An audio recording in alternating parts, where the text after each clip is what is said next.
Let's dance together till morning.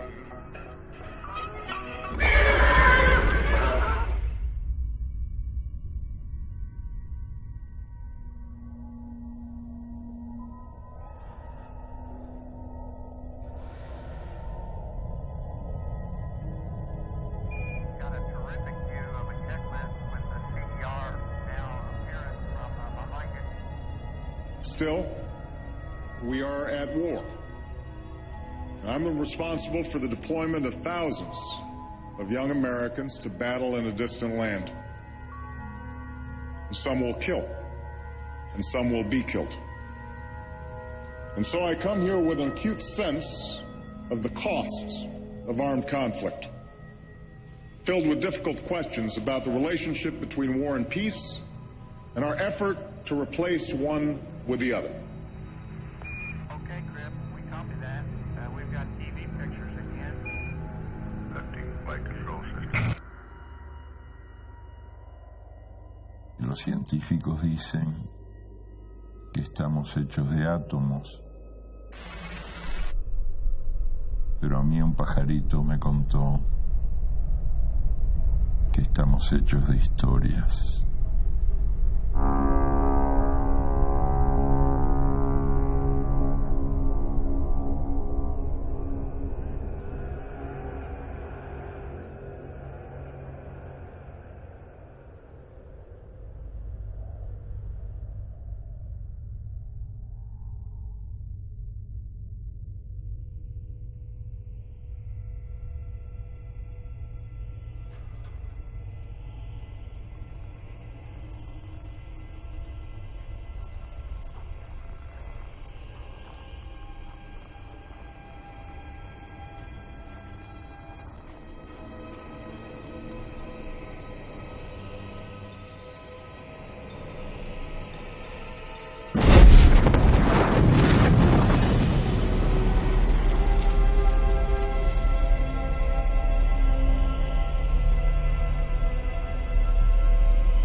They were 5 months into World War I. Both sides were in trenches. They were just mass slaughter across the landscape. Men were standing up, sleeping. They were in their own feces.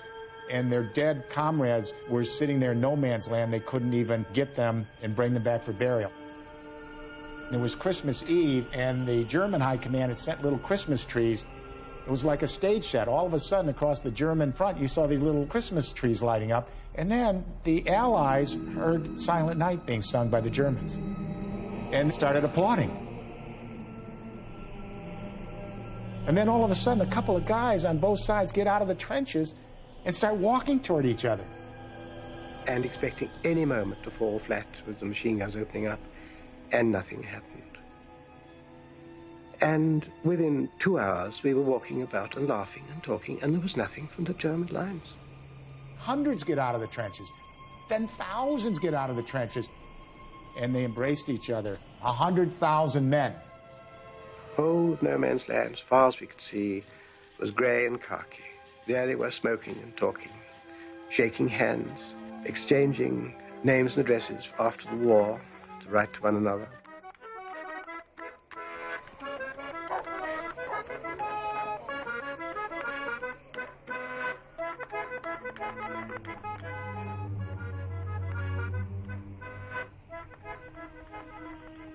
Everybody back in your trenches, you know, and shouting. The generals behind must have seen it and got a bit suspicious. So what they did, they gave orders for a battery of guns behind us to fire. And officers fired their revolvers at the Jerrys, you know. Of course, that started the war again. Whoa, we were cursing them to hell.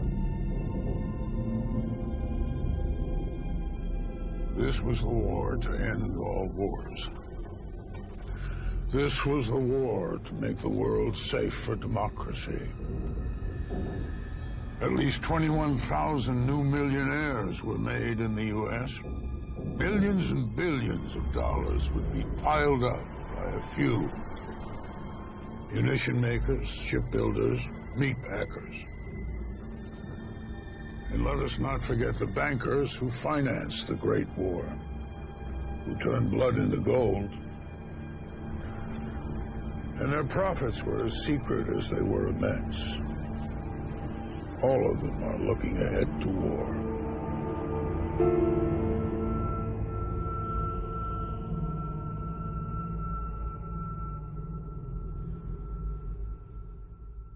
I stand before you tonight in my red star chiffon evening gown.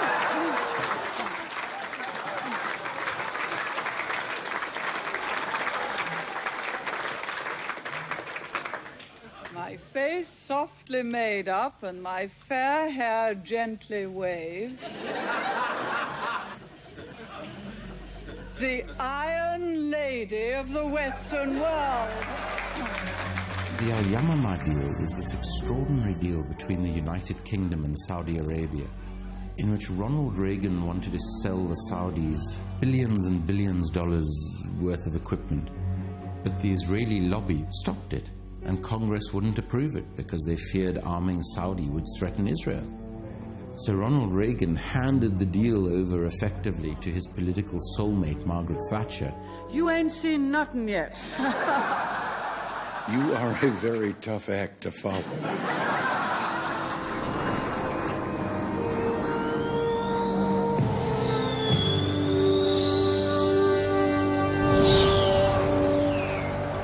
When we stumbled on the Saudi arms deal, the Al-Yamamah arms deal, we really started to stumble on a central feature of British politics over the last 30 years.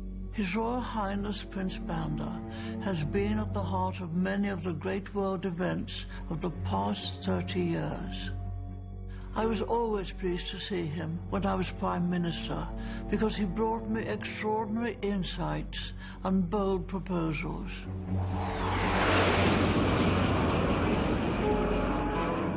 She informed us she considers Saudi Arabia as a strong friend and will be willing to support the kingdom with whatever the kingdom needs. End of discussion. From there on, everything else was technical.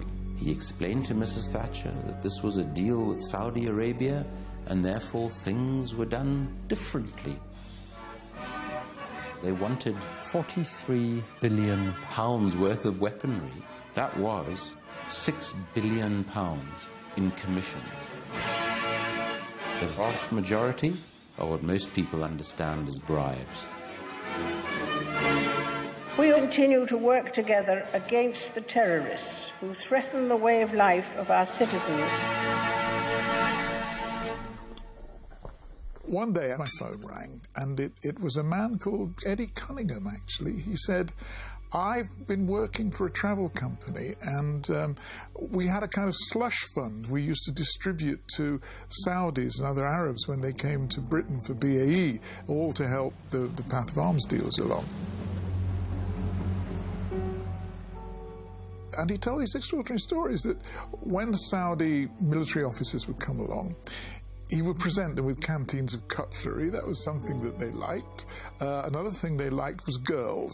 So he would take them out in the town and get them girls. To be honest, it seemed like quite small beer. Payments made, some of them for rather un-Islamic activities. Gaming chips, there were talks about call girls, that sort of thing. There's only two things that count in business, my friend. Money and sex. The rest, you can write as much as you like, is absolute garbage. You can make a weapon beautiful, depends on your secretary. Because they're more distracted looking at your secretary's ass and thinking what the hell you're talking about. And that is sometimes all the edge you need.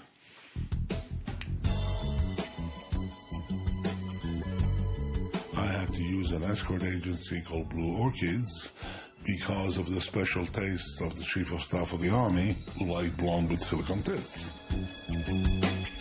We had their secretary of the embassy come and review the photos, and he said, I want this one, I want this one, I want this one, I want this one. I had the girls arrive one day before, and I said, girls, I know you've all been paid handsomely for this, but do me a favor. If you get any pillow talk that is relevant, please bring it across, because I could use it. And for each interesting information, I will give another 2,000 euro bonus. So with 60 grand, I signed the contract worth 3 million. So it wasn't a bad deal. And then my phone rang again. And it was another whistleblower. And he said, "You have no idea what it is that you're getting into here."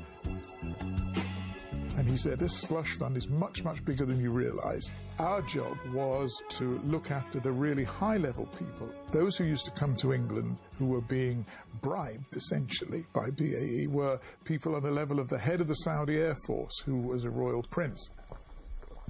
We would fly them to Los Angeles and they would buy cars and dresses, and it wasn't shopping like you and I would think. In the end, when they gathered together all their shopping, we would charter an entire jumbo jet to fly it all back to Saudi Arabia." It was in the attempt to try and trace through the bank accounts who the ultimate beneficiaries are that the case became really very serious, as the trail appeared to lead towards senior members of the Saudi royal family. The most outrageous example was that BAE, in order to smooth the way with Prince Bandar, at one point made him a present of a huge commercial airliner, all of his very own, which he promptly had painted in the grey and silver colours of the Dallas Cowboys, who were his favourite American team. And he used to fly around in that quite cheerfully. The case centred on establishing the ultimate beneficiaries of exceptionally large amounts of money paid by British Aerospace for consultancy services. There's evidence that Mark Thatcher, Mrs. Thatcher's son, got 12 million in cash for his work as a fixer.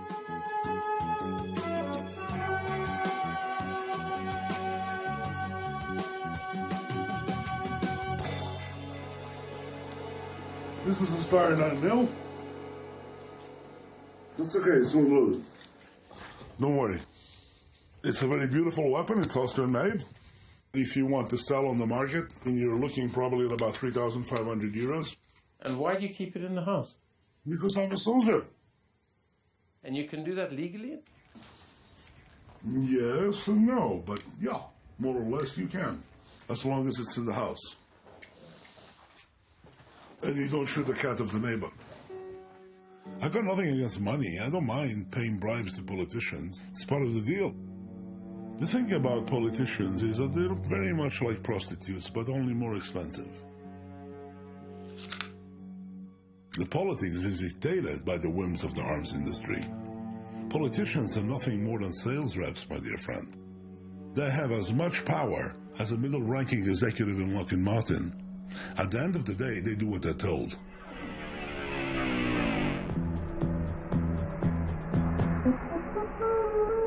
When an executive goes to bribe a foreign official, he says to himself, look, I've taken a lot of risk to take this $5 million that I'm paying to the Prime Minister of XYZ. He makes an arrangement with Prime Minister of XYZ. I'll hand over the $5 million, but you take half of that $5 million and you send it to the following bank account in Switzerland. We'll share in this largesse. The first time an executive does that, and he collects $2.5 million, he says, wow, this is a good business to be in. And within moments of that realization, he is now no longer in the business of selling airplanes. He's in the business of selling bribes. And he is now scouring the world for somebody to find to bribe.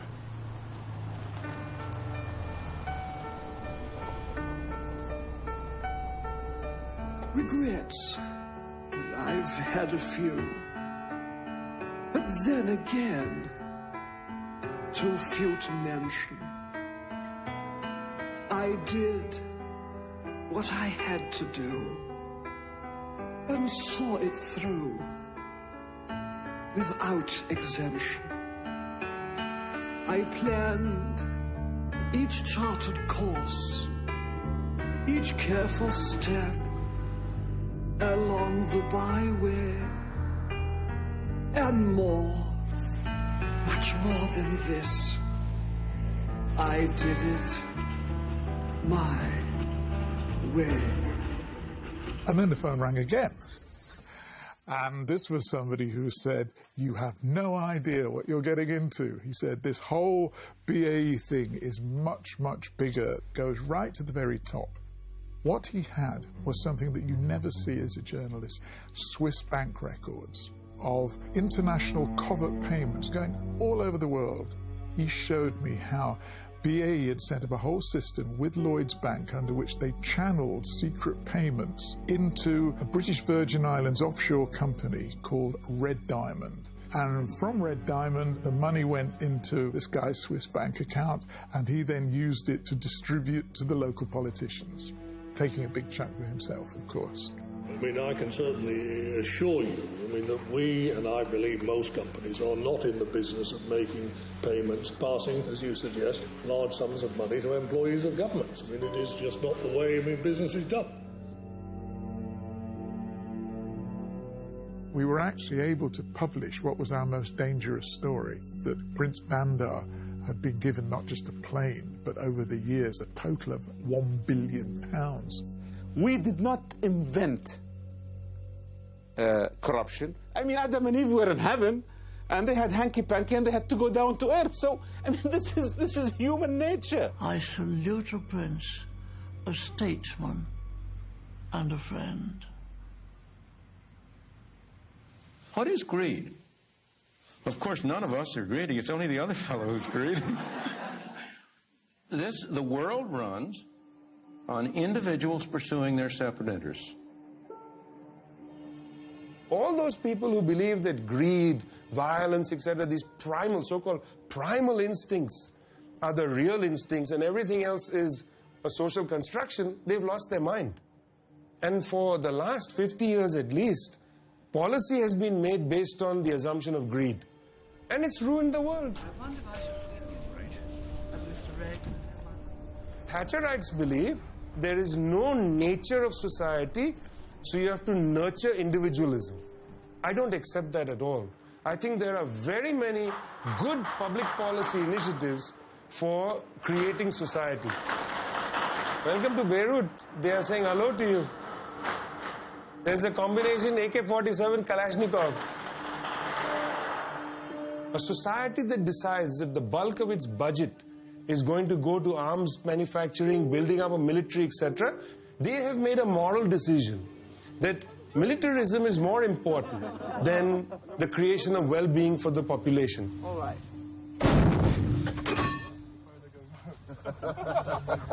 It's not the world I want to live in.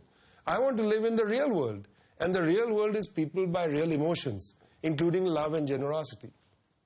My God, if you want, is freedom.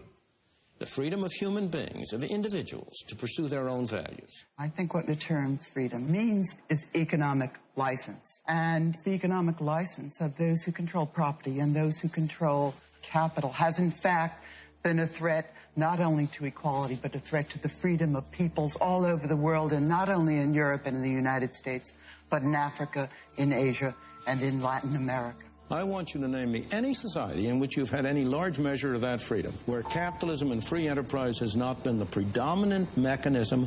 The free enterprise system has spread through the force of arms, and those arms were wielded by governments. That was government intervention under the name of the free enterprise system, but a government intervention which destroyed the freedoms of many people, not least of which are the people of Chile.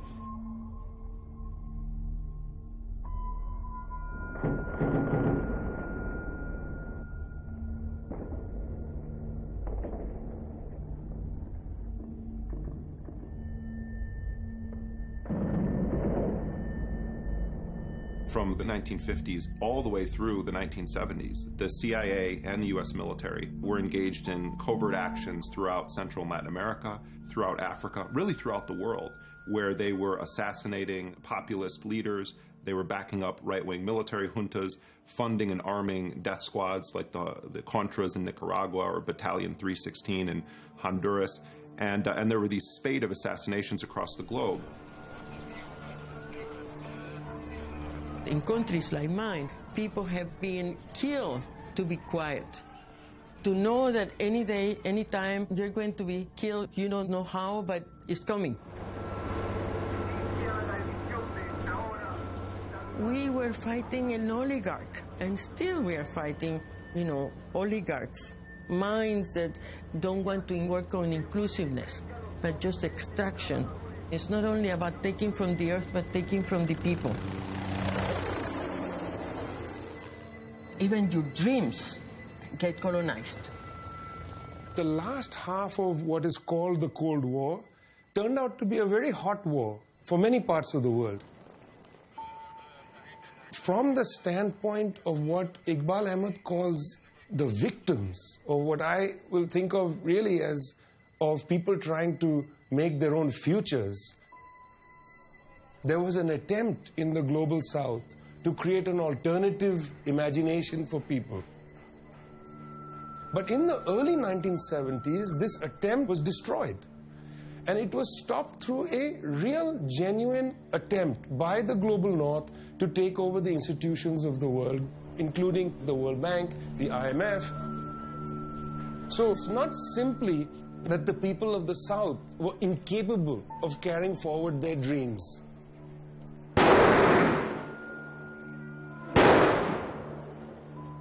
I use a very strong word.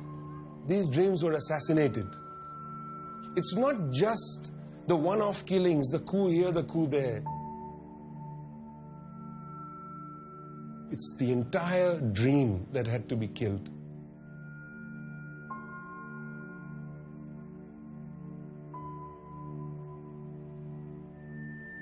Los suplicios, las torturas servían poco o nada para arrancar información, pero eran muy útiles para sembrar el miedo. Y el miedo obligó a los uruguayos a vivir callando o mintiendo. En el exilio yo recibí unas cuantas cartas anónimas desde mi país. Una de esas cartas decía: es jodido mentir y es jodido acostumbrarse a mentir. Pero peor que mentir es enseñar a mentir. Y yo tengo 3 hijos.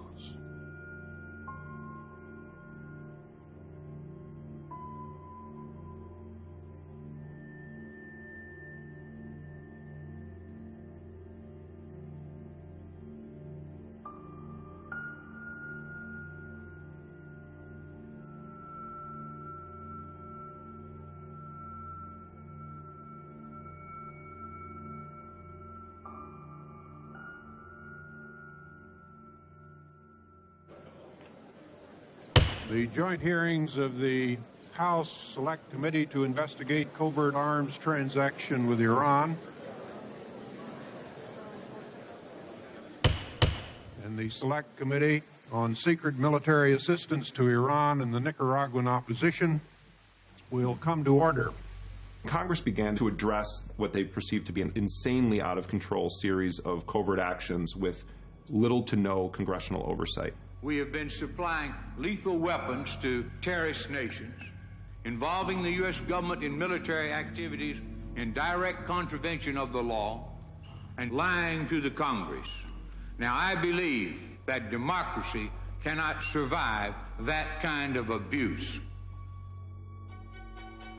And people like Dick Cheney and Donald Rumsfeld, who were relatively new to government at the time, did not like when Congress said we need to step in and confront the national security state and what's become a very out-of-control kill program. Cheney then went on during the Reagan years in the 80s to serve in Congress. And when the Iran-Contra scandal broke out into the open, Cheney did not like Congress being involved with anything that the executive branch was doing. And you had this utter scandal that emanated from the highest echelons of power. And the Reagan administration was acting as though it had nothing to do with it. I've told you all that I know, and you know the truth of the matter is, for quite some long time, all that you knew was what I told you. Did they deceive you?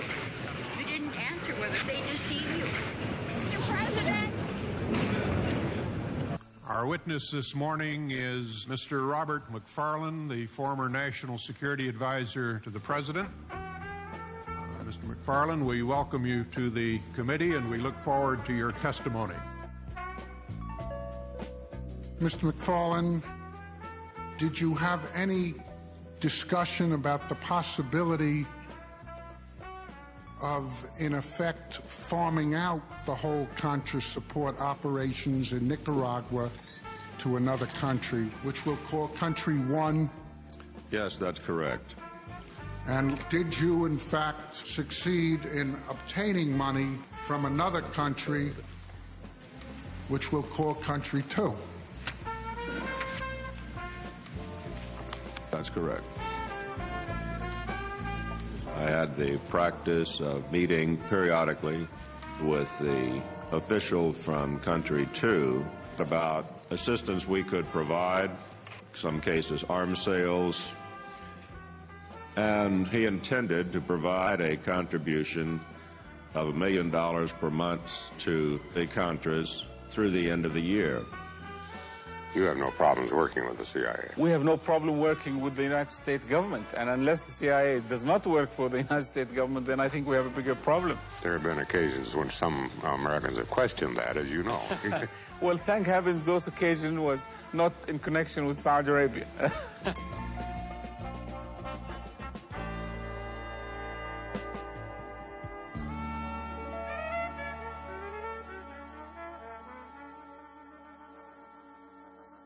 I think that there was a substantial shadow government trying to run foreign affairs for the United States. These events have been characterized by some pretty strong statements. We've heard talk of a grave constitutional crisis and even been treated to talk about a coup in the White House. Not only does Cheney sort of defend Iran-Contra, but he argues that Iran-Contra is actually a model for how the U.S. should be conducting its national security policy. He is a radical subscriber to this notion of the unitary executive. Effectively, what you're doing is saying, on certain parts of American policy, we don't have a democracy, we have a dictatorship. As a matter of fact, I was very definitely involved in the decisions about support to the freedom fighters.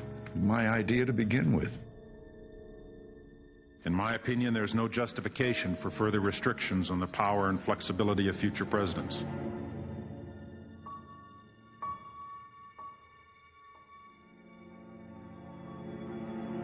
The national security elite today is mostly composed of people who hit the revolving door multiple times during their life. The nomination of Richard B. Cheney to be Secretary of Defense is confirmed. They make a name for themselves in the private industry, and then they come into the government.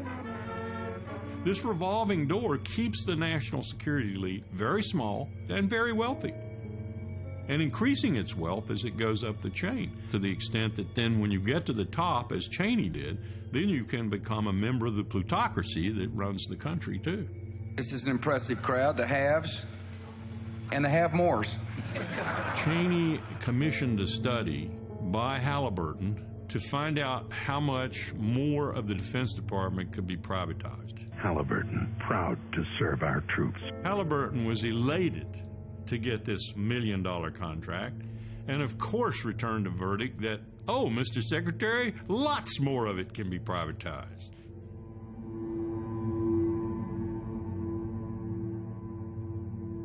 Dick Cheney leaves the Defense Department and goes and heads Halliburton himself. And he spends the entire 1990s building up the Halliburton war empire. Well, if we're going to talk about Star Wars, we might as well invite Darth Vader.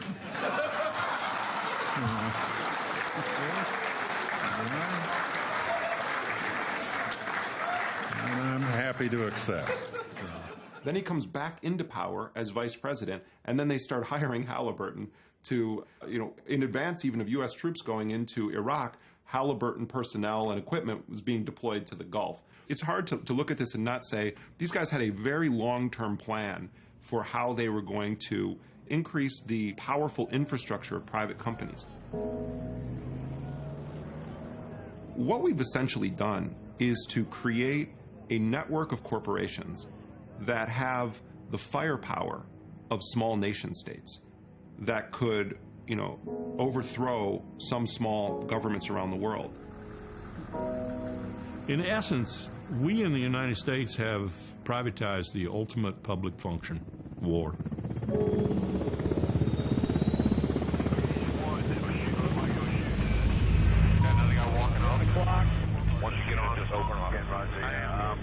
You know, bombs have got a time limit. They're like food. You know, munitions has got you know, sell-by dates. You gotta get rid of it.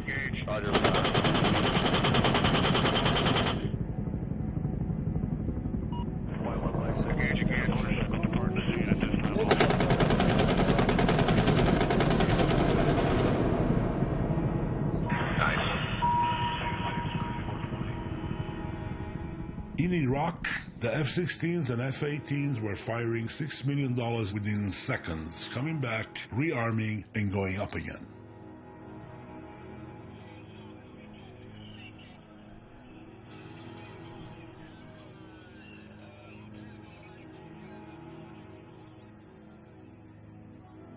There's no hope of ending war because there's always a small cabal of people for whom war is really, really good business. It doesn't matter that we're losing the war in Afghanistan. Halliburton could care less. It's good for them, good for profit.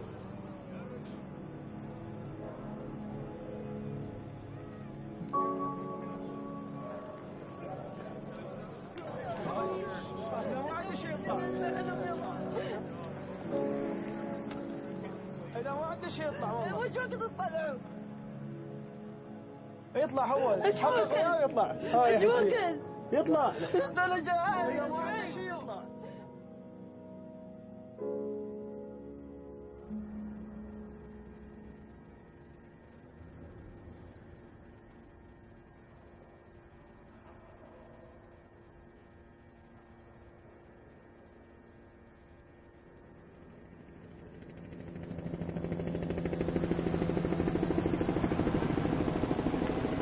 Well, we've undergone a corporate coup d'etat in slow motion, to quote John Ralston. 35,000 lobbyists in Washington. They write the legislation, they write the bills. All it takes is one phone call from somebody on the Hill to someone in the Pentagon saying, hey, turn on the dogs. The Hill's out to get our program. The guys in the Senate aren't on board. We need you to turn on the Gucci shoe guys to straighten this thing out. The Gucci shoe guys being the lobbyists. And what this does is just lock the system up, and that's the whole name of the game. It's called political engineering. And unlike political science, political engineering is real. One of the most important things to understand, it essentially creates what we call a self-licking ice cream cone. And it's like a perpetual motion machine for getting ever-increasing defense budgets. The way we do it is by downplaying the future consequences to start a new weapon. We overpromise its performance, underpromise its costs. We then systematically spread dollars, jobs, and profits to as many congressional districts as quickly as possible so that everybody has skin in the game. The people who are invested in this state are people like the largest defense contractor in the world, Lockheed Martin. They will die before they see it go. And while we don't know what's going to change the world next, we're probably already working on it. Lockheed Martin basically gets in like an octopus and lifts its tentacles, you know, in all branches of the government. And then they hold them. And that's how they operate. They make the mafia look like a bunch of schoolboys. Fiscal year 1999, 2.3 trillion missing. Fiscal year 2000, 1.1 trillion missing. The Pentagon has claimed year after year that the reason it can't account for the money is because its computers don't communicate with each other. 1 trillion $1 bills stacked high would reach nearly 68,000 miles into space, 1/3 of the way to the moon. I got a phone call from the FBI saying that I was a target of a death threat. And that's what happens when you go against the big boys. Who has the contracts today to make those systems communicate with each other? And how much have the taxpayers paid for them? There are times that corporations do things they should not do, in which case they tend to be suspended for some period. There are times then that corporations can get out of the penalty box, if you will. This company was never in the penalty box. If you could proceed to my second question, please. The second question,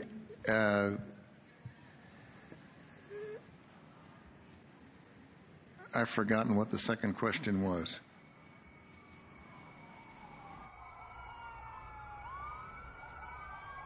Individuals operating in the shadows and never having their names called are able to leverage the power of the military and the foreign policy apparatus for their own personal pecuniary ends. What now? Who's the enemy? How do we justify all these tanks, all these planes, all this bullshit? What better new enemy than an hypothetical invisible enemy called the War on Terror?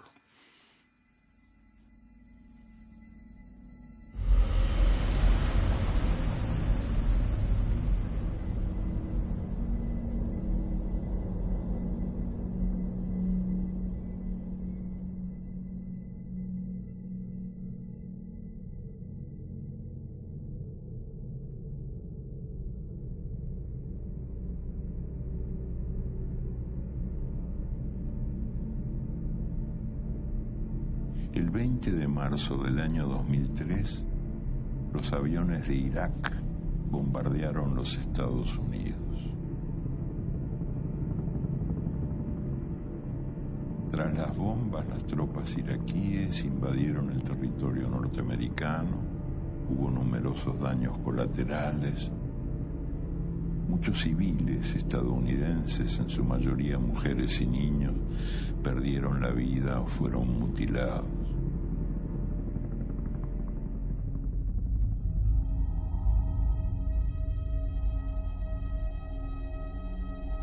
La guerra era inevitable. La seguridad de Irak y de la humanidad entera estaba amenazada por las armas de destrucción masiva acumuladas en los arsenales de los Estados Unidos.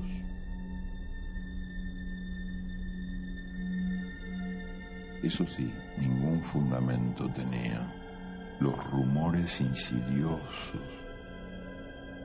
que atribuían a Irak la intención de quedarse con el petróleo de Alaska.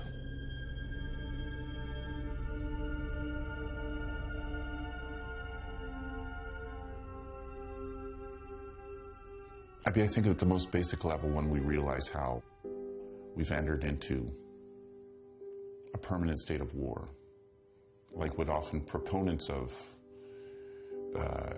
counterterrorism on a global scale think of as a long war, but a war without end, something like that.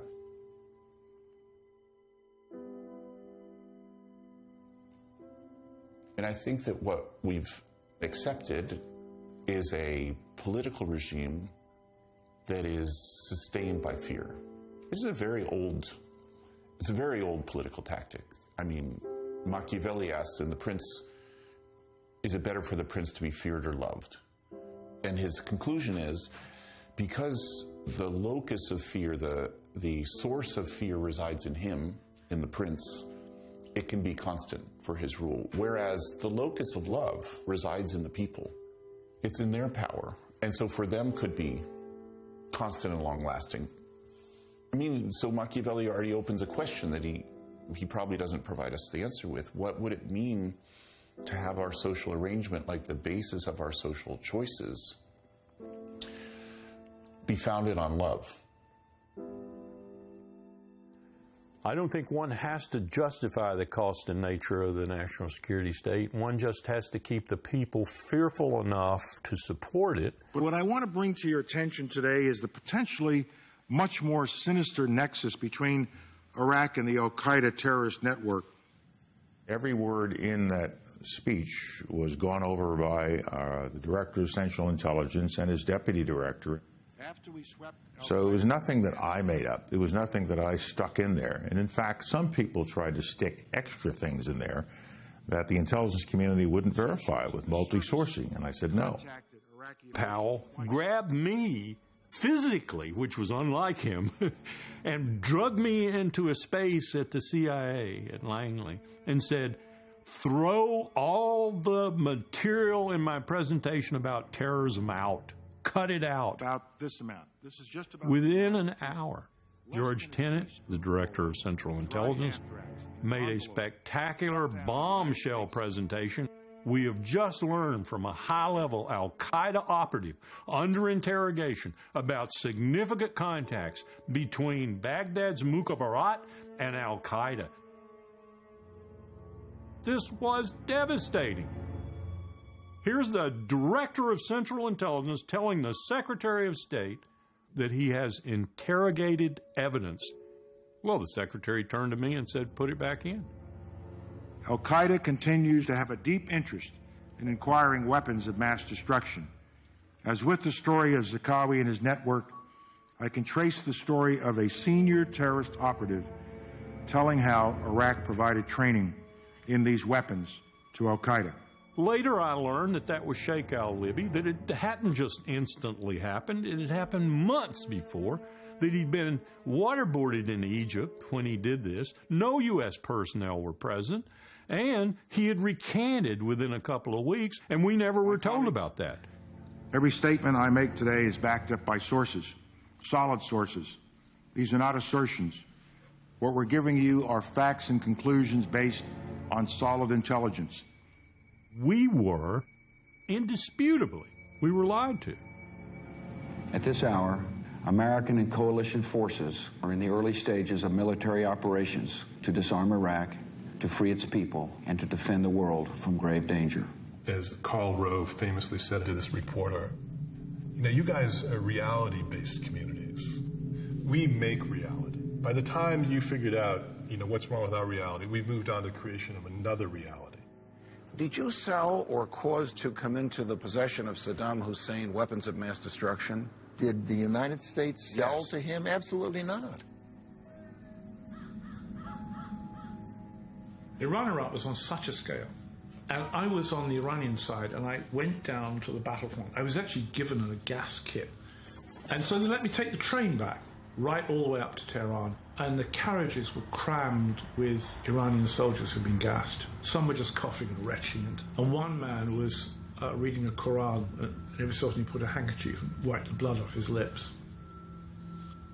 Gradually, the corridors became permeated with this sort of very sick smell. And I realized it was the smell of the gas that they were coughing up from their lungs. And I was going along the corridors, opening all the windows on the night air to try and clean the train out of this smell of, obviously, of chemical warfare. After 2003, I was being attacked on radio shows, especially from America. You're complaining about the American invasion? Are you pro-Saddam? And I said, excuse me, I was on a train of Iranians gassed by the Iraqis, and the chemical components came from the United States at the very time that your Rumsfeld was meeting Saddam. You were meeting with Saddam Hussein. I think we have some video of that.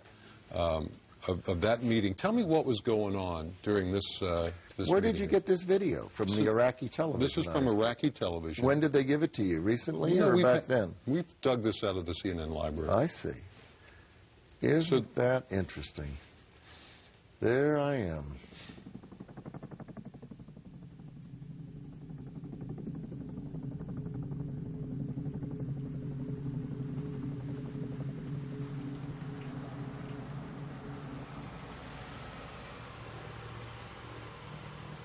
Our war on terror begins with Al-Qaeda, but it does not end there. This very phrase, war on terror, is irrational. It's like saying a war on violence, a war... It's nonsense. You're slipping into this possibility of kind of perpetual war. Morning, darling. How are you? Blair kept reassuring us, and we kept believing him, because you don't want to think your Prime Minister is deceiving you in the route to a war. There's nothing more serious.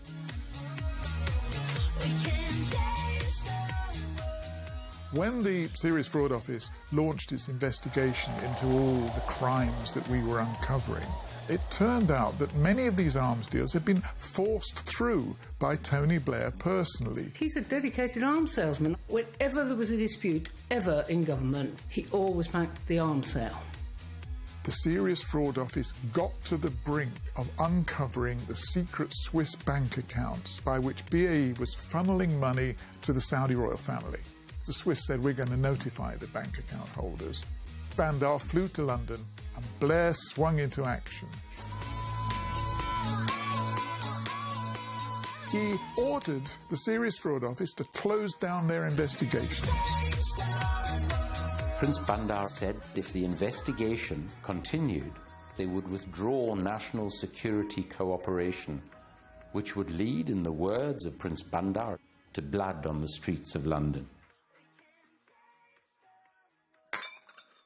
The story we'd been banging away at for more than 5 years. Suddenly everybody woke up to it because everybody could see was a huge cover-up scandal. The spectacle of a British Prime Minister closing down a criminal investigation for his own reasons. Were you aware that your government was approving payments to a friend of President Bush's as part of British Aerospace's kickback system? Is that why you suspended a fraud inquiry? When Tony Blair started talking about national security interests, that's supposed to be a card that trumps all others. I don't believe the investigation, incidentally, would have led anywhere except to the complete wreckage of a vital strategic relationship for our country in terms of fighting terrorism, in terms of the Middle East, in terms of British interests there. So this thing's absolutely stunning. It seems to be a very expensive way of organising bribe payment. Why don't you might as well cut out the military equipment and just hand out the money?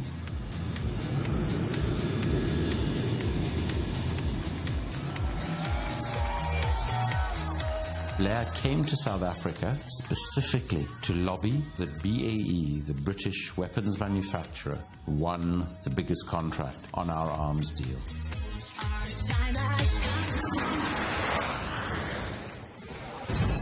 And the option that they presented was 2.5 times more expensive than the plane that the South African Air Force actually wanted. BAE Systems. Real performance. Real advantage. As Mandela was about to step down from public life, his successor, Thabo Mbeki, made the decision to spend around $10 billion, what were quite scarce public resources, on this weaponry that we didn't need, rather than provide life-saving medication for the almost 6 million South Africans who were then living with HIV or AIDS.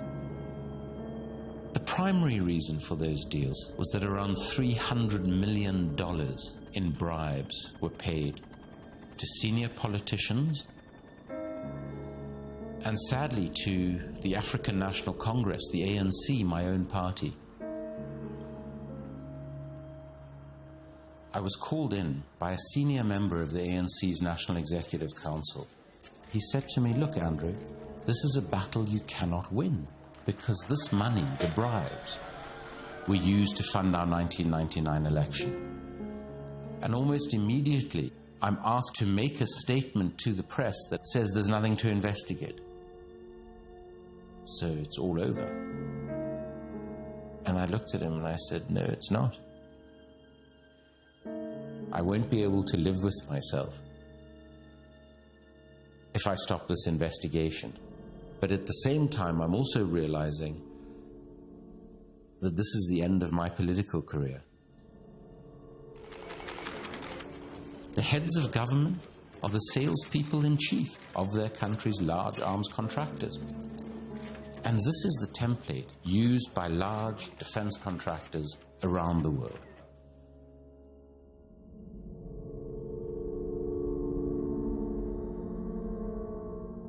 Companies like BAE are not only sort of effectively part of the government, but they're effectively above the law. Corruption is not merely a dirty little detail on top of the arms trade. It's actually, in a lot of cases, what drives the international arms trade. Many of these deals would not happen if they did not provide opportunities for personal enrichment. I would be offended if I thought we had a monopoly on corruption. JP Morgan paid him off for the Iraq war. 3 months after we invaded Iraq, he held up the Iraq bank for $20 billion. He was then paid $6 million every year. The man is a war criminal.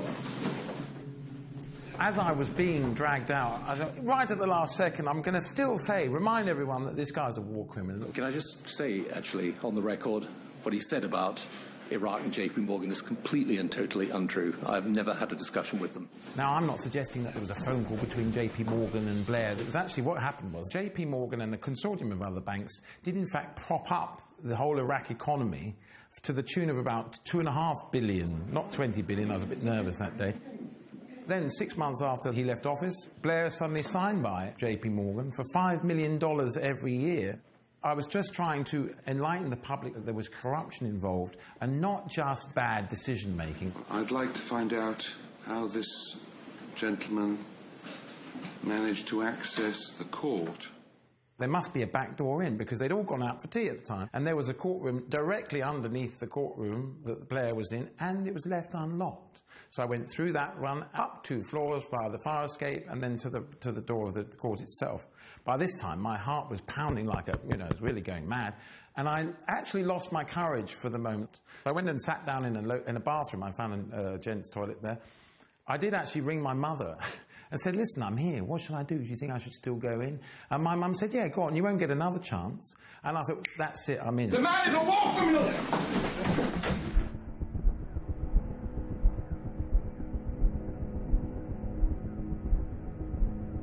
Augustine said that hope has 2 beautiful daughters, anger and courage. Anger at the way things are, and courage to see that they don't remain the way they are.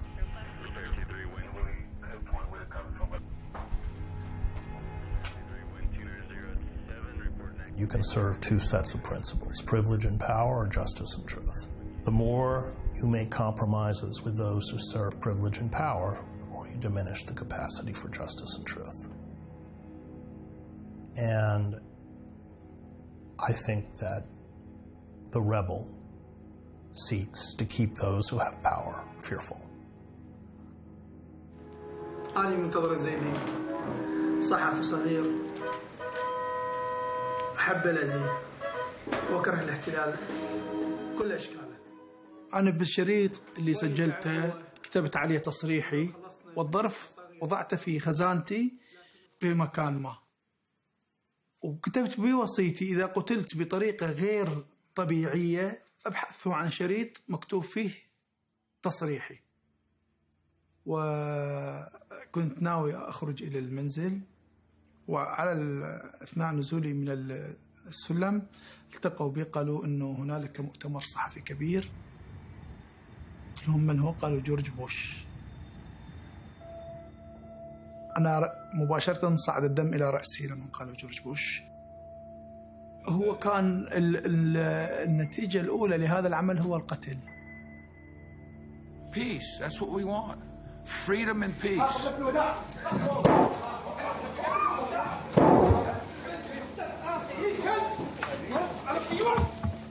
شوف، هو الإحياء هو للاستنكار، وله دلالة أنا وجدتها فيه، لأن جورج بوش لما دخل العراق دخل بكذبة، عدة كذبات، ولكن أحدى هذه الكذبات قال أن الشعب العراقي سيستقبلون بالورود.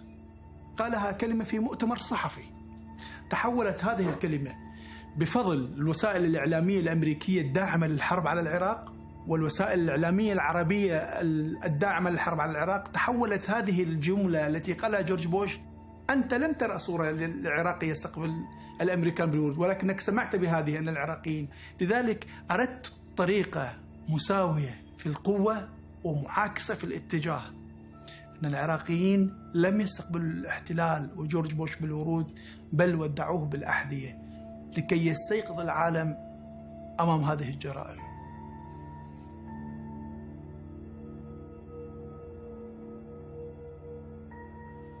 هو حذاء ينتعل ولكنه له فم.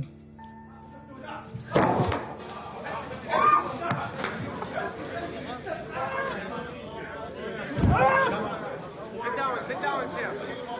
So what if the guy threw a shoe at me?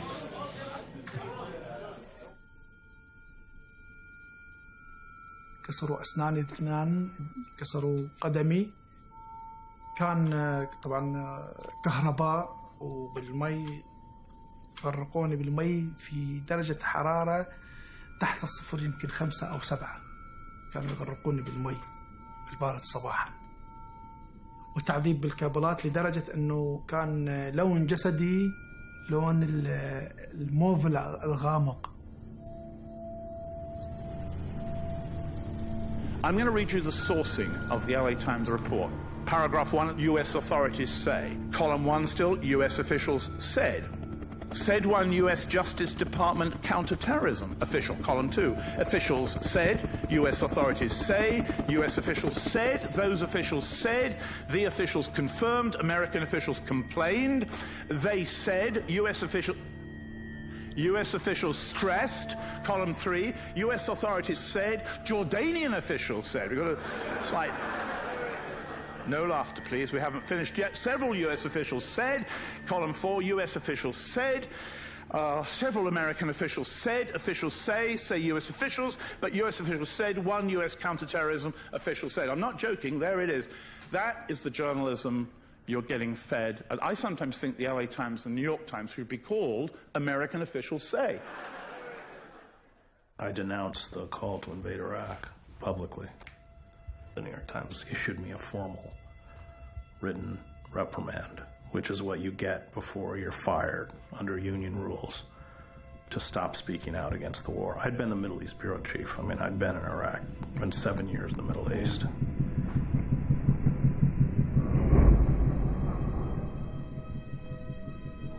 How can you come out of Gaza and not be angry?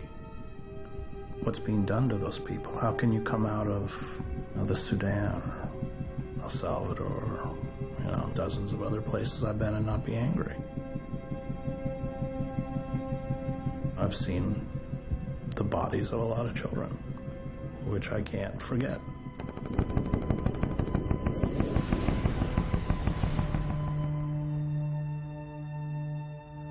Especially having done it for 20 years, it, fucks you up.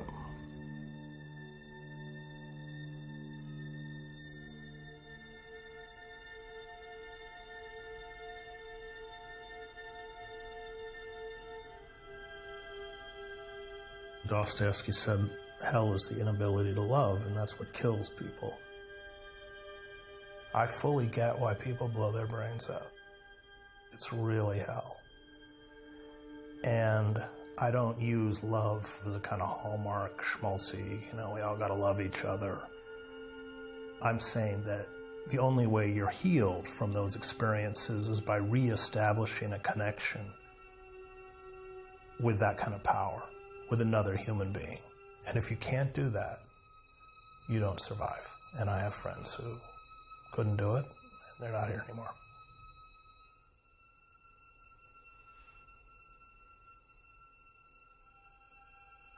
It's, the power of love to transcend time. En 1980 estalló en la ciudad brasileña de Sorocaba una insólita manifestación popular.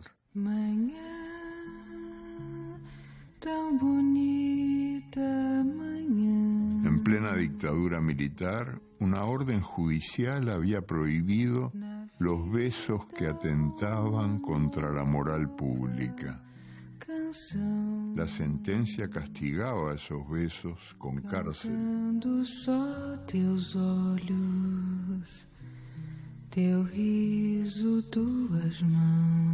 La ciudad respondió, convirtiéndose en un gran besódromo.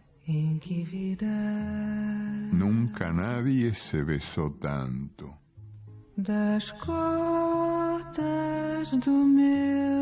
La prohibición multiplicó las ganas.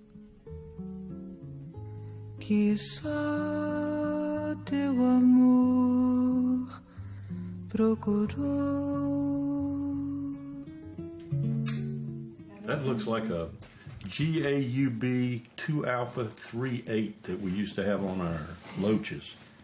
A minigun that fired 4,000 rounds per minute. One of the manifestations of the national security state, especially in the sort of apogee it's arrived at today, is that it destroys diplomacy. It destroys the will to diplomacy, and it destroys the skill for diplomacy.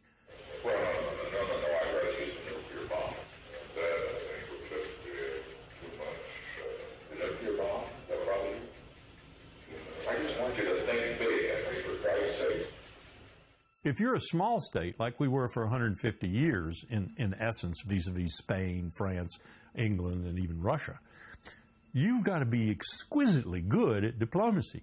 You've got to be able to talk yourself out of lots of things and make deals and compromises and so forth. But if you're the world's hegemon, you don't deal with anybody. You just smack them. You use your military and you smack them. On May 3rd of 2003, the ambassador of Switzerland to Tehran delivers a letter from Iran to the United States.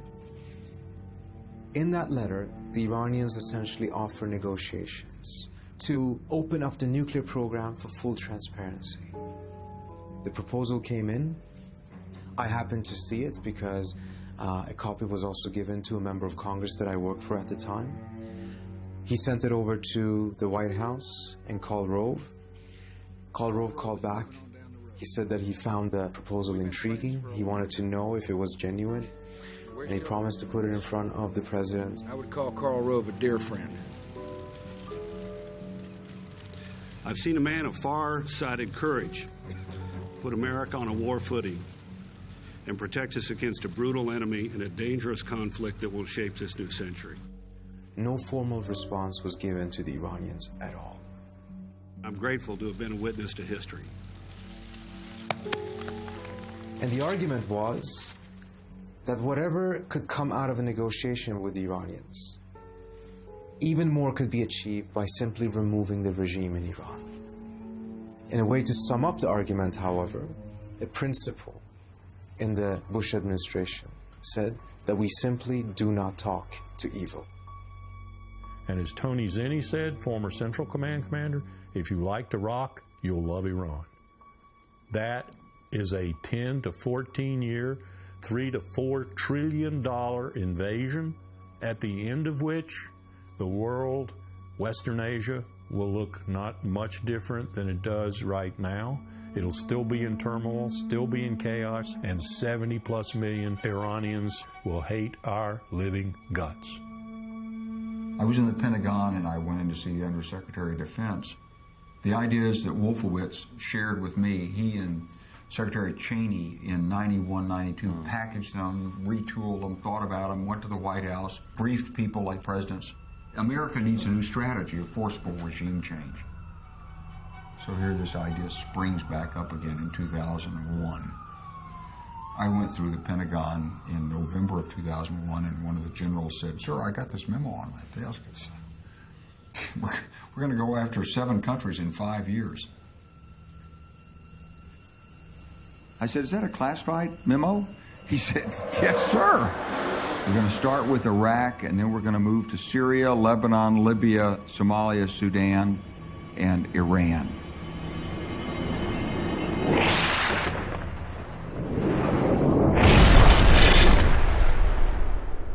I think it's highly probable the administration has already made the decision to go to war against Iran. There are already U.S. troops inside Iran. I want to repeat that. There are already U.S. troops inside Iran. The U.S. has long had its eyes set on trying to impact regime change in Iran, and much of what you've seen the U.S. doing with regards to Iran has been on a covert level. We've seen a report in the New Yorker by Seymour Hersh that a U.S. source told them that U.S. Marines were operating in the Baluchi, Azeri, and Kurdish regions of Iran. Have you ever heard of that report? I've never heard of the report. I've never read the article, nor do I intend to. Do you have any interest as to whether or not, as the U.S. ambassador, you don't have any interest as to whether or not U.S. Marines are actually operating in Iran right now? I said I had not heard of the report, and I didn't intend to read the article in the New Yorker. If I gave you this article right now and walked it over, would you look at it? I don't think so, honestly, Congressman, because I don't have time to read much fiction. We have teams inside Iran, and these include Joint Special Operation Force, our most elite commando unit.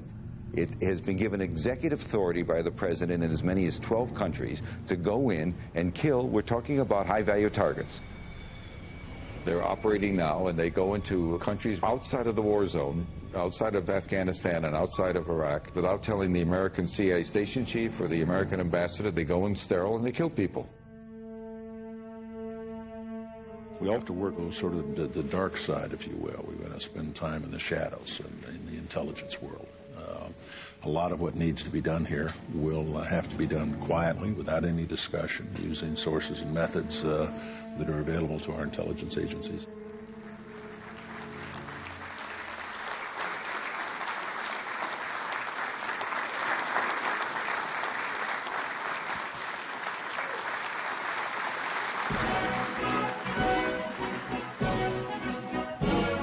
The doctrine that has endured from Bush to Obama is that the world is a battlefield and that the United States has the right to go into any country around the world to conduct what they call kinetic operations, lethal operations, regardless of what international law says. What is President Obama's response to that? How is he going to deal with it? He embraced the very covert shadow forces that a decade earlier had only been talked about in hushed tones in the Pentagon, not just as the implementers of a policy that said we should decapitate terror networks and engage in preemptive strikes, but they became the policy itself.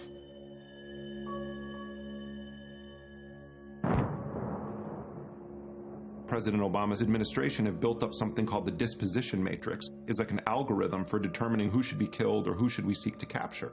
And one of the more sort of grotesque aspects of this is that there were actually meetings on Tuesdays in the White House that have been nicknamed Terror Tuesday meetings, where they're going through rosters of names to put on or take off the list. Maybe someone within that group has been in contact with someone that the U.S. is watching. They went to the same mosque as someone. They keep ordering pizza from the same place as a Taliban leader. And you decide these guys are probably up to no good. And so on this particular day, we're going to remove them from planet Earth. So now we're getting into Minority Report, into this sort of sci-fi world of P.K. Dick, where it's justifiable homicide. Even though it's for an act that might take place in the future, it's okay to kill from a distance without a warrant, without a trial, without a jury, and the execution takes place on screen.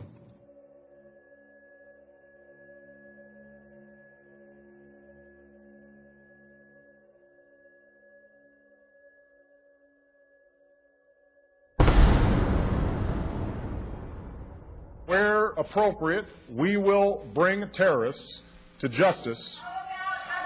When we went, he went on to, we went on. Can you stop the signature strikes that are killing people on the basis of suspicious activities? We're addressing that now. Apologize to the thousands of Muslims that you have killed. The voice of that woman is worth paying attention to. Obviously, I do not agree with much of what she said. The president is not implementing policies that we need to see change. For example, that he would stop the authorization of signature strikes, which means killing people on the basis only of suspicious behavior that's led to the killing of many innocent people. You know, I posed the question on my Facebook page and asked them what they wanted to ask you. And a lot of them said that you were hurting your own cause because, one, you appeared rude to the President of the United States, and two, you just seemed a little crazy. Well, I think killing innocent people with drones is rude. I think not apologizing to the families of innocent people who are killed is rude. There are a lot of rude things about our policies. I want to make sure that people understand actually drones have not caused a huge number of civilian casualties. For the most part, they have been very precise, precision strikes against al-Qaeda. How do you expect the people of Pakistan not to have anti-American sentiments when day in and day out we hear about drone attacks that kill more innocent people than militants? How do you explain that? Well, I do not believe that there is any basis for your comment. मेरी दादी और मुझे नीला आसमान बहुत पसंद था और हमारे गांव टप्पी के नज़दीक अक्सर आसमान नीला होता था 24 अक्टूबर 2012 को भी आसमान नीला था चारतला वाचल दो बिंडे था मोले तायब ले जपा खरा ताश वाला दो बिंडे शोकता बिया पास मोंचास dva dminash वाला दम बस शोगले रोगले कीदे بيكيد شغلك كيزي رغل بيكيد جدا ولا أصلي كاي وتير لكاي غارت تكشف يا مامان داخل من يوم ولا قدر ये अब नीला आसमान अच्छा नहीं लगता क्योंकि बादलों में ड्रोन उड़ नहीं सकते Lockheed Martin, Boeing, DynCorp International, Computer Sciences Corporation, and AeroVironment. All told, Eric, about 70 companies are interested in this $1 billion contract. As we look out 3, 5, 7, 10 years, this market remains very much a growth market.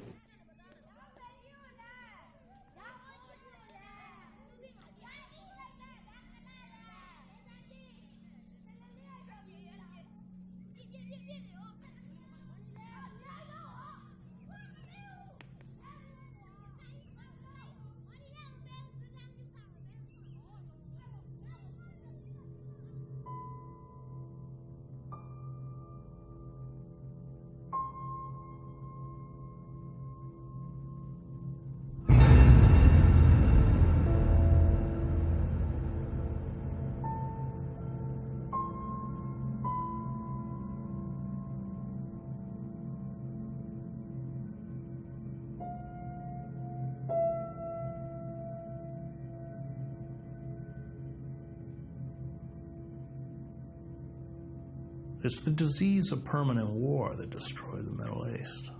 It's not Islamic fundamentalism. It empowered all of those who profit from permanent war, politically, economically, and militarily.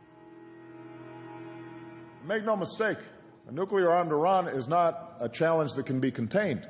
It would threaten the elimination of Israel, the security of Gulf nations, and the stability of the global economy.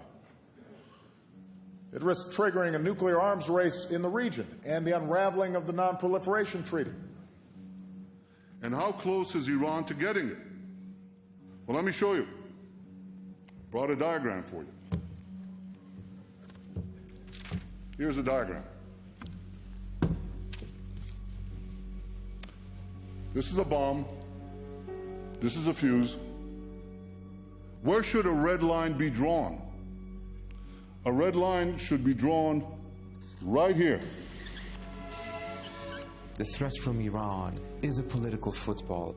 What was interesting was that many Israelis, including people from the military, said, as long as there is an existential threat somewhere, somehow, that is certainly helping us expand our budget in ways that is not possible to do in the absence on anything that can be defined as such a threat. If you were Iran, what would you do?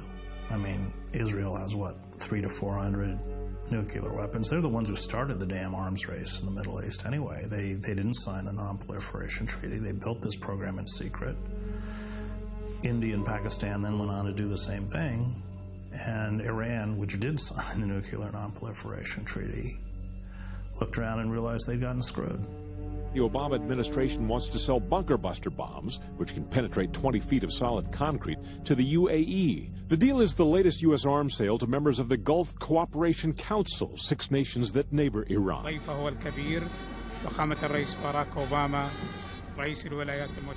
War has become a commodity for several reasons. One is because you need somebody to buy the stuff you produce. Another U.S. arms deal with Saudi Arabia is in the pipeline, the biggest in history. This deal alone surpasses the entire global arms sales, already $57 billion. Saudi Arabia does this enormous service of recycling the arms trade. But war is also a business in another sense.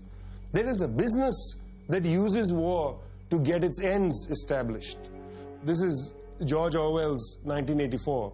Two powers are always going to be in battle, And guess who's making out really well? Of course, the weapons dealers and the people in power. Well, the ultimate manifestation of the national security state is that it not only seeks a perpetual state of war, it will even go to all ends to create that perpetual state of war. I'm always reminded of a book I read a long time ago called The Invisible Man. And that book has a beautiful sentence. I am an invisible man, not because I don't exist, but because you choose not to see me. Prince Vendor, do you know the bin Laden family? This is ironic. In mid-80s, if you remember, we in the United States were supporting the Mujahideen to liberate Afghanistan from the Soviets. Bin Laden came to thank me for my efforts to bring the Americans, our friends, to help us against the atheists, he said, the communists. When I last saw Bin Laden in this camp high in the mountains of Afghanistan with an air raid shelter built into the living rock of the mountain, 25, 30 feet high, that camp was built by the CIA. Later, they tried to fire cruise missiles at it. Of course, they knew where it was. They built it. No wonder Bin Laden kept smiling at me. No wonder he did. The American and Saudi Arabia put $1 billion each to give them arms, training, equipment. We are the ones who cleared all those people to go. We and you. There must be something wrong with the way we think, that we can't say that the grammar of the past is operating today. We have been pumping money, a great deal of money, without congressional authority, without any congressional oversight. Prince Bandar of Saudi Arabia is putting up some of this money for covert operations in many areas of the Middle East where we want to stop the Shiite influence. They call it the Shiite Crescent. Thank you. The Arabic word is fitna, civil war. We're in a business right now of creating, in some places, sectarian violence. It's an odd situation because we're trying to destroy and liquidate Al-Qaeda in Mali, but trying to give arms training to them in northern Syria. It really is a world gone mad, but oddly enough, you have to be in Syria to realize how mad it is. When you actually are traveling around Syria and you listen to the news coming out of Washington, it's like Americans are living in this kind of fantasy world that bears no relation to planet Earth, where I'm trying to report.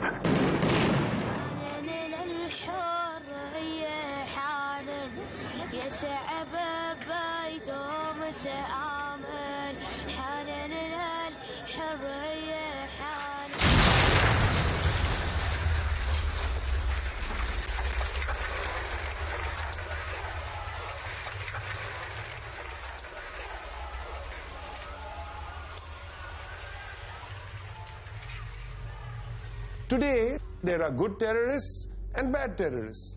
The bad terrorists are those in Yemen, who the United States deems to be a threat. The good terrorists are those who are in Syria. The joke here is we've been there before.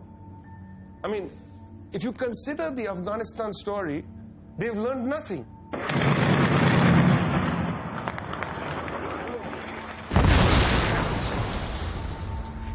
Today, if I say that the Saudis are giving money to groups that are in Syria that are not only al-Nusra but also the ISIS, people will say you are a conspiracy theorist. So what I'm just trying to say is, in the moment of the contemporary, this grammar of dangerous politics sounds insane.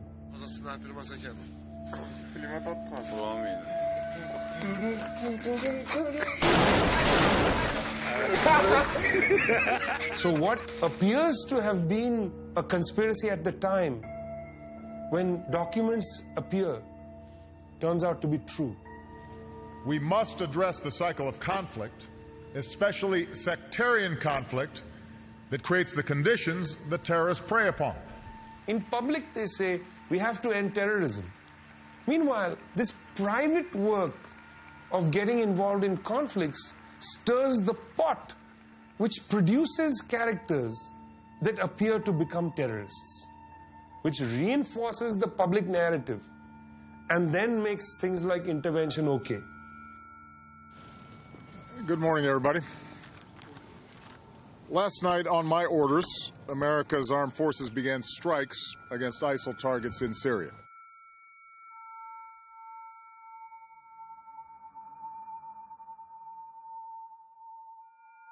Just ahead of airstrikes in Syria, defense firms Lockheed Martin, Northrop, Raytheon, and General Dynamics Corporation all set stock price records. Their shareholders are making money off the unusually large number of conflicts around the world.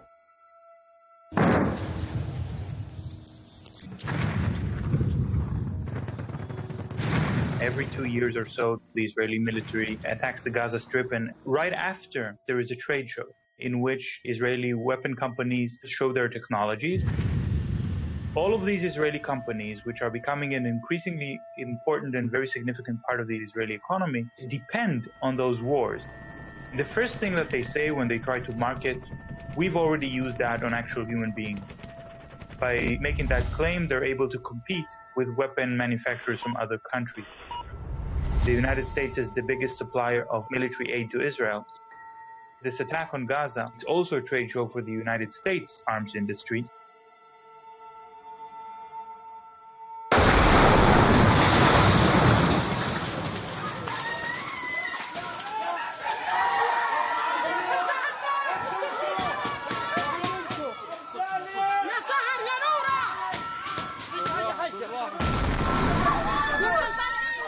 Iran and ISIS are competing for the crown of militant Islam. One calls itself the Islamic Republic, the other calls itself the Islamic State. Both want to impose a militant Islamic empire, first on the region and then on the entire world. They just disagree among themselves who will be the ruler of that empire. In this deadly Game of Thrones, there's no place for America or for Israel. Today, after 2 years of negotiations, the United States, together with our international partners, has achieved something that decades of animosity has not. A comprehensive, long-term deal with Iran that will prevent it from obtaining a nuclear weapon. This was a very difficult negotiations, and part of it is because of this entrenched and compounded mistrust that we have built between ourselves mutually for the last 3-4 decades. But I'm happy that reason prevailed, diplomacy prevailed. People exercised a great deal of restraint and patience and wisdom, and we are where we are, and I hope this will be a good beginning. As this nuclear deal goes through, we're still dealing with the problem that the states of this region are collapsing. And the void that they will fill, you will see more violence and you will see more weapons. It's important to understand that that's not a result of this deal. That is a result of the paradigm not shifting towards demilitarization and collective security soon enough. The Saudis and the Israelis are on the same page. They worry about Iran. And can they do anything about it? And that's not new. They've been worried for a long time. But can they do anything about it? Well, they can get their own weapons. This is the region that has more arms per capita than any other region in the world. Much thanks to the defense industry, Israel and some of the Arab states are going to be able to buy more weapons and more advanced weapons. If the nuclear threat from Iran is decreasing, why should these other countries get a chance to actually arm themselves more? Pakistan is a friend of Saudi Arabia. Pakistan has nuclear weapons. Are you in discussions with Pakistan about perhaps getting a nuclear bomb from Pakistan? But Wolf, we've known each other for 25 years. You don't really expect me to answer this question.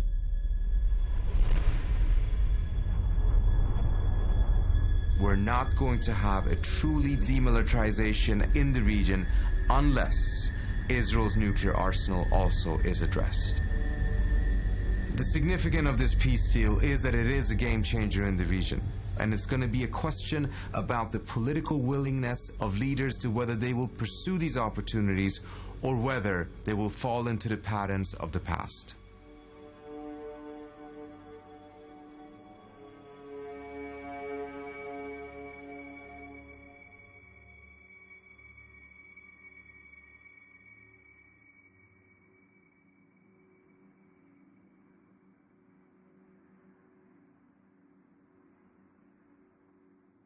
Once you start a war,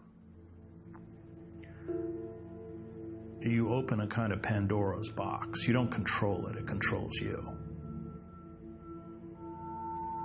The use of that kind of violence has unforeseen consequences that no one can predict, and it propels you in directions you never thought you'd go. That's what war does.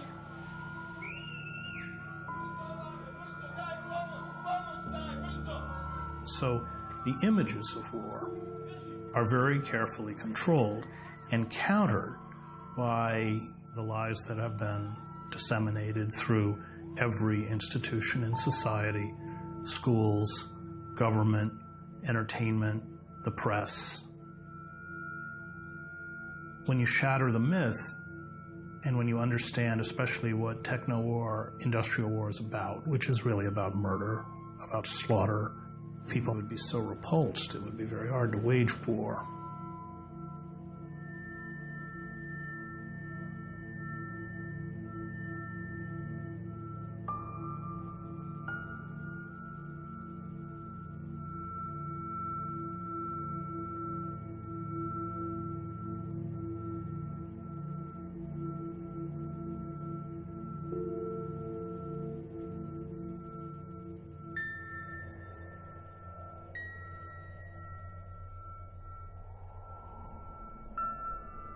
El siglo XX, que nació anunciando paz y justicia, murió bañado en sangre y dejó un mundo mucho más injusto que el que había encontrado. El siglo XXI, que también nació anunciando paz y justicia, está siguiendo los pasos del siglo anterior.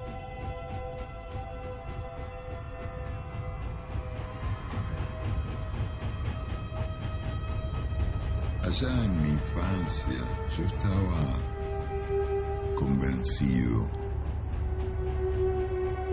de que todo lo que en la Tierra se perdía iba a parar a la Luna. Sin embargo, los astronautas no han encontrado en la Luna sueños peligrosos, ni promesas traicionadas, ni esperanzas rotas. Si no están en la Luna, ¿dónde están? ¿Será que en la Tierra no se perdieron? ¿Será que en la Tierra se escondieron? Y están